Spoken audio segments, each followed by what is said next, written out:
আলাদা একটা একটা মানে হিংসা জাতীয় জিনিস চলে এসেছে। তো এটা না করে কে কী করছে না দেখে মানে সবাই সবার মতো করে যাও, সাফল্য আসবে। আর একটা মেন কথা, উদ্দেশ্য ফুটবল আর কি।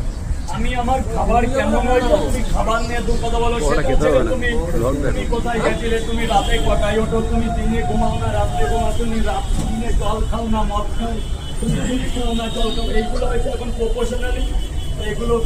এগুলো বাদ দিয়ে যারা অরিজিনাল বোলার করতে এসো, বোলার করো। দেখো, সাফল্য চাবিকাঠি তোমার যেতে হবে না, সাফল্য তোমার কাছে চলে আসবে। সৎ অসৎ বলে এখনো জিনিস আছে, সৎ পথে নিষ্ঠারভাবে কাজ করো, ক্রিয়েটার তো এইরকম পেলে বাটো তোমার দৌড়ে চলে যাবে, তোমার যেতে হবে না। হিংসা ছাড়াও ফেসবুককে ভালোবাসো, ফেসবুক পরিবার খুব সুন্দর পরিবার, আবিরাম ভালোবাসো পরিবার, সবাইকে নিয়ে চলো, তোমার যেতে হবে না, পুরুষ তোমার কাছে চলে